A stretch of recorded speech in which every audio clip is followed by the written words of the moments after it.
country to declare no courts, no politicians, and no ban should ever take your freedom and right to make personal medical decisions, including your right to abortion. We're here today because we're mad as hell at a system that continues to deny the humanity and dignity of people to be able to make decisions about their bodies and their lives. We're mad as hell at a system that strips away our reproductive rights and further criminalizes pregnancy outcomes, which is a direct result of white supremacy.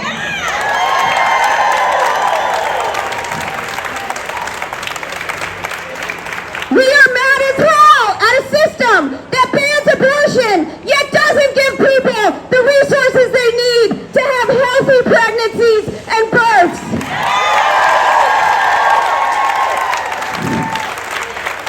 We're mad as hell at a country where black women are 3 times more likely to die from pregnancy-related causes than white women.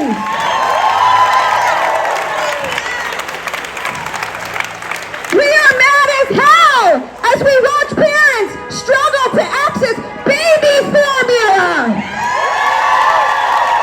And where parents don't have the necessary resources to care for their families and allow their families to thrive.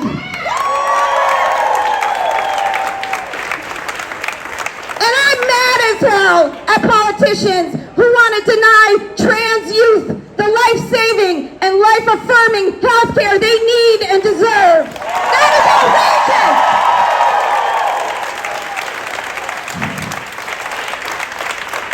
Yeah, we've never lost a constitutional right. And while we've seen the writing on the wall for decades, this is no less devastating. This is not only unprecedented, though, it is outrageous, and we are at a tipping point in our country. We are facing an abortion access crisis. The impact of the Supreme Court's plan to overturn Roe will mean 26 states will likely ban abortion, including 13 states with trigger laws on the books. That means that it could immediately go in effect once the court issues its final decision. That means 36 million women and other people that can get pregnant will lose abortion access. But this is not their end goal, yo.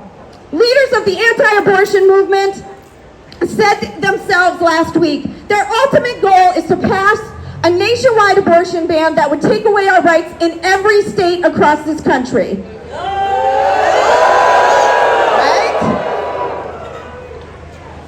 Everyone should be able to decide what's best for them, and no one should ever be forced to stay pregnant against their will. Yet we know that's the reality for many people across this country, because we also know that the legal protections of Roe alone have never been enough to ensure access for every person who needs abortion care. The reality is, for many people, they're facing significant systemic barriers to access time-sensitive care due to transportation, childcare, taking time off from work, lacking health care coverage. And we've seen the devastating effect of abortion bans. It's been 8 long, devastating months in Texas since the 6-week abortion ban went into effect. And since then, states are passing copycat laws designed to ban abortion outright. And we know who these bans hurt the most, right? Black, Latinx people, people with low income, people who live in rural areas, immigrants, members of the LGBTQ plus community, specifically trans and non-binary folks, and anyone that is shut out of our healthcare system. But it's also the Black, Latino, Indigenous people and other communities that are facing these barriers that have been leading the reproductive freedom and justice movement for decades. They have been leading a movement with an intersectional movement, addressing the intersectional issues that place barriers to abortion and reproductive health care, including but not limited to systemic racism, voter suppression, policing, and immigration enforcement. We must follow the lead. Abortion access is an economic, racial, and reproductive justice issue. Our work must be intersectional.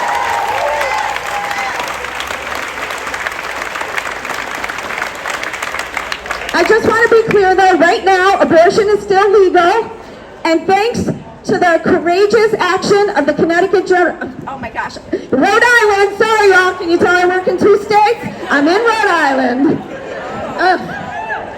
The Rhode Island General Assembly and Governor Redondo passed the Reproductive Privacy Act in 2019 to secure the right to legal abortion. We applaud our elected officials.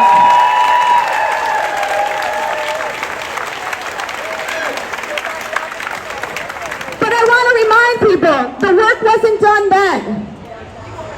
The bans that other states are facing, it's not just other states. There are abortion bans right here in Rhode Island. Right now, state law prohibits 1 in 3 residents from using their insurance to cover abortion. That's right, folks. Right here in Rhode Island, people can't access abortion care. So our call today, and the days to come, is to take action to eliminate the abortion bans in our state and ensure every Rhode Islander has equitable access to abortion care.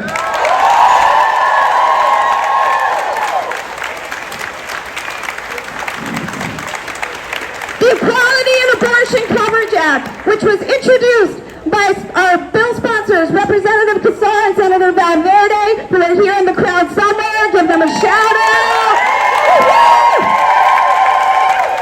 Will add coverage of abortion to our state Medicaid program and repeal abortion bans coverage for state employees and people enrolled in Medicaid.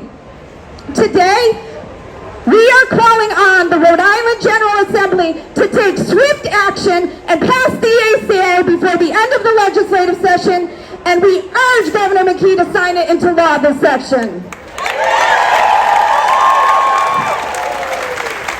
Rhode Islanders can't wait. We have postcards at tables across the back here where you can sign your support for the Equality and Abortion Coverage Act. We are going to send those to your state rep and senator. We also need each and every one of you to show up and stand out and shout out at the State House this Thursday.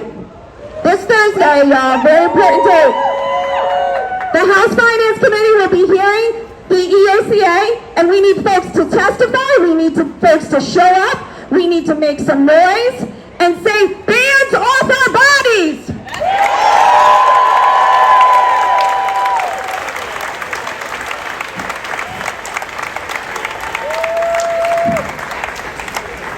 So we need to continue in this critical fight together.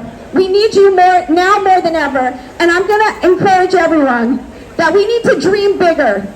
We need to dream bigger than legal rights. We need to work towards solutions driven by communities most impacted.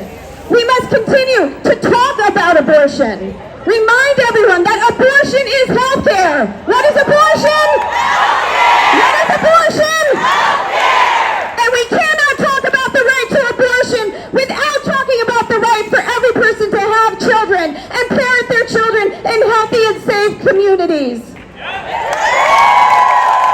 We need you to work alongside us at Planned Parenthood and our coalition and community partners, including supporting independent abortion funds like WEF, who is also here today. It's going to take all of us. We all need to be well-resourced. Every single one of these grassroots organizations needs your time and your resources. We need to work together, and we can work together and win this fight. Are you with me? Yeah!